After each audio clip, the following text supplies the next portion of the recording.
MP board के class 10th के सभी विद्यार्थी ध्यान दें। देखिए 20 मार्च के दिन आपका जो विज्ञान का पेपर होने वाला है उसका सेट भी आज के इस वीडियो में हम पढ़ने वाले हैं। देखिए भरोसा रखिएगा, यही क्वेश्चन आपके एग्जाम में आने वाले हैं, बस आप अच्छे से कंप्लीट करिएगा इन प्रश्नों को। तो चलिए अब बिना किसी देरी के हम हमारे प्रश्नों की ओर बढ़ते हैं। देखिए पहला प्रश्न है, सही विकल्प चुनिए। तो देखिए पहला है, अम्लों का पीएच मान होता है तो 7 से कम होता है। दूसरा है, पादप में जाइलम उत्तरदायी है, तो देखिए जल का वहन। और तीसरा है हमारा, दो तंत्रिका कोशिका के मध्य खाली स्थान को कहते हैं तो सिनेप्स कहते हैं। अब देखिए ये आपका यहाँ पर चौथा क्वेश्चन है, नर युग्मक एवं मादा युग्मक के संलयन की क्रिया कहलाती है तो निषेचन कहलाती है। पांचवा है, किसी बिंब का वास्तविक तथा समान साइज का प्रतिबिंब प्राप्त करने के लिए बिंब को उत्तल लेंस के सामने कहाँ रखते हैं। तो देखिए फोकस दूरी की 2 गुनी दूरी पर रखते हैं। अब देखिए हमारा यहाँ पर छठा प्रश्न है, विद्युत धारा का एसआई मात्रक है तो एम्पियर। सातवां है, परितंत्र में ऊर्जा का प्रवाह सदैव होता है तो एक देशिक होता है। आठवां है, विद्युत ऊर्जा को यांत्रिक ऊर्जा में बदलने वाली युक्ति, तो देखिए मोटर होती है। अब देखिए आप अच्छे से स्क्रीनशॉट लीजिए यहाँ से। अब देखते हैं हम अगले प्रश्न को। देखिए इंग्लिश मीडियम वाले बच्चों के लिए इंग्लिश में है और कंप्लीट कर दिए हैं, तो आप अच्छे से स्क्रीनशॉट लीजिए यहाँ से इनका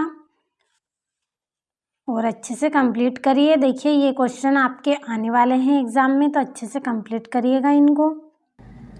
देखिए दूसरा प्रश्न है यहाँ पे आपका, रिक्त स्थानों की पूर्ति कीजिए। तो देखिए पहला है, वे अभिक्रियाएं जिनमें उत्पाद के निर्माण के साथ साथ ऊष्मा भी उत्पन्न होती है तो उस अभिक्रिया को क्या कहते हैं, तो ऊष्मा क्षेपी अभिक्रिया कहते हैं। दूसरा है, जल एक डेडेस ऑक्साइड है तो देखिए उदासीन। और तीसरा है, धातुएं प्रायः ऊष्मा एवं विद्युत की डेडेस होती है तो सुचालक होती है। चौथा है, पौधों में केवल डेडेस समन्वय होता है तो रासायनिक। और पांचवा है, मादा और गर्भस्थ शिशु के बीच जैविक संबंध स्थापित करने वाला ऊतक डेडेस कहलाता है तो प्लेसेंटा कहलाता है। अब देखिए छठा है, मेंडल ने डेडेस नियमों का प्रतिपादन किया तो वंशानुगति का। अब देखिए हमारा सातवां है, उत्तल लेंस की क्षमता डेडेस तथा अवतल लेंस की क्षमता डेडेस होती है। तो देखिए यहाँ पर उत्तल लेंस की क्षमता तो धनात्मक होती है और अवतल लेंस की क्षमता ऋणात्मक होती है। तो देखिए मैंने पहले से भी कंप्लीट करके रखे हैं ताकि आपका समय कम खर्च हो और इसी समय में आप इनको अच्छे से कंप्लीट कर सके और अच्छे से। तो आप यहाँ से स्क्रीनशॉट लीजिए इनका। और देखिए ये इंग्लिश मीडियम वाले बच्चों के लिए भी भर दिए हैं मैंने, तो आप अच्छे से स्क्रीनशॉट लीजिएगा इनका। अब देखिए हमारा यहाँ पर तीसरा प्रश्न है, सही जोड़ी लिखिए। तो देखिए पहली जोड़ी है हमारी, विद्युत की सुचालक धातु, तो देखिए इसका हमारा आएगा ग्रेफाइट। दूसरा है, रक्त का थक्का बनना, तो देखिए प्लेटलेट्स। अब तीसरा है, स्वपरागन, तो देखिए द्विलिंगी पुष्पों में होता है। और चौथा है, लिंगुनसूत्र, तो देखिए लिंग निर्धारण। पांचवा है, उत्तल दर्पण, तो देखिए पश्च दृश्य दर्पण। ये छठा है, जरा दूरदर्शिता, तो इसका हमारा आएगा यहाँ पे द्विफोक्सी लेंस। और देखिए सातवां है, विभवांतर का मात्रक, तो इसका आएगा किलोवाट घंटा। और आठवां है, दक्षिण हस्त नियम, तो फ्लेमिंग। तो देखिए ये आपकी यहाँ पर जोड़ी भी हो गई है, पहले से ही कंप्लीट करके रखे हैं सभी को मैंने, तो आप अच्छे से स्क्रीनशॉट लीजिए। अब देखते हैं हम अगले प्रश्न को। तो देखिए इंग्लिश मीडियम वाले बच्चे यहाँ से आप अच्छे से स्क्रीनशॉट लीजिए। और देखिए अब हमारा यहाँ पर चौथा प्रश्न है, एक वाक्य में उत्तर। तो देखिए जब किसी यौगिक से ऑक्सीजन संयुक्त होती है तब वह अभिक्रिया क्या कहलाती है, तो अपचयन। दूसरा है, पारे की मिश्र धातु क्या कहलाती है, तो अलंगम कहलाती है। अब देखिए तीसरा है, मनुष्य में आयोडीन की कमी से कौन सा रोग होता है, तो घेंगा रोग होता है। देखिए चौथा है, परागकोश से परागकणों का वर्तिकाग्र तक पहुंचने की घटना क्या कहलाती है, तो परागन कहलाती है। पांचवा है, लेंस की क्षमता के लिए सूत्र लिखिए तथा उसका मात्रक भी लिखिए। तो देखिए P = 1/f मीटर में, और इसका मात्रक क्या है, D है, इसे D से प्रदर्शित करते हैं। छठा है, अंतरिक्ष यात्रियों को आकाश कैसा दिखाई देता है, तो काला दिखाई देता है। सातवां है, विभवांतर विद्युत धारा एवं प्रतिरोध में संबंध बताइए। तो देखिए V = I आर। तो देखिए आप यहाँ से भी अच्छे से स्क्रीनशॉट लीजिए, यहाँ से भी आप अच्छे से स्क्रीनशॉट लीजिए।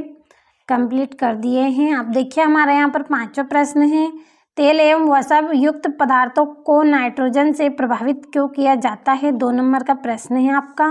तो आप यहाँ से भी अच्छे से स्क्रीनशॉट लीजिए इन प्रश्नों का। अब देखते हैं हम अगले क्वेश्चन को। देखिए ये हमारा यहाँ पर 6ठा है, ध्वनिक सोनोरस किन्हें कहते हैं, उदाहरण दीजिए। और देखिए हमारे यहाँ पर 7वां प्रश्न है, साबुन एवं अपमार्जक में अंतर लिखिए। पाचक एंजाइमों का क्या कार्य है। हमारे शरीर में वसा का पाचन कैसे होता है, यह प्रक्रम कहाँ होता है। और अलैंगिक जनन किसे कहते हैं। कुछ पौधों को उगाने के लिए कायिक प्रवर्धन का उपयोग क्यों किया जाता है। और आनुवांशिक विभिन्नताएं किसे कहते हैं। मेंडल के पृथक्करण का नियम समझाइए। तो देखिए अच्छे से स्क्रीनशॉट लीजिए, सभी क्वेश्चन आपके आने वाले हैं एग्जाम में, तो अच्छे से कंप्लीट करिए इनको। देखिए 11वां 2 मीटर फोकस दूरी वाला अवतल लेंस की क्षमता ज्ञात कीजिए। और 12वां अवतल दर्पण के मुख्य फोकस की परिभाषा लिखिए। परावर्तन के नियम लिखिए। चालक के प्रतिरोध को प्रभावित करने वाले 2 कारकों के नाम लिखिए। ओम का नियम समझाइए। फ्लेमिंग के दाएं हाथ के नियम को चित्र सहित समझाइए। और विद्युत मोटर का क्या सिद्धांत है। तो अच्छे से स्क्रीनशॉट लीजिए सभी प्रश्नों का। देखिए 15वां विद्युत चुम्बकीय प्रेरण से आप क्या समझते हो। और पारिस्थितिक तंत्र क्या है। पारिस्थितिकी तंत्र के प्रमुख घटक कौन कौन से हैं। आहार जाल एवं आहार श्रृंखला के 2 अंतर लिखिए। रासायनिक समीकरण से आप क्या समझते हो, किसी संतुलित समीकरण का उदाहरण दें। और ये आपका 18वां प्रश्न है, यहाँ पर प्रत्यावर्ती चाप का नामांकित चित्र बनाइए। 3 नंबर का है, अच्छे से स्क्रीनशॉट लीजिए आप। देखिए 19वां तारे क्यों टिमटिमाते हैं, सचित्र वर्णन कीजिए। अम्ल और क्षार में कोई 4 अंतर लिखिए। देखिए साबुन की सफाई प्रक्रिया की क्रियाविधि समझाइए। 4 नंबर का आपका प्रश्न है। ग्लूकोज के ऑक्सीकरण से विभिन्न जीवों में ऊर्जा प्राप्त करने के पथ क्या है। तो अच्छे से स्क्रीनशॉट लीजिए आप सभी क्वेश्चनों का यहाँ से। और देखिए आज के इस वीडियो में हमने सभी प्रश्नों को अच्छे से पढ़ लिया है और आपने अच्छे से स्क्रीनशॉट भी लिया होगा। तो अच्छे से कंप्लीट करिए, यही क्वेश्चन आपको एग्जाम में देखने को मिलने वाले हैं। तो अच्छे से कंप्लीट करिए सभी।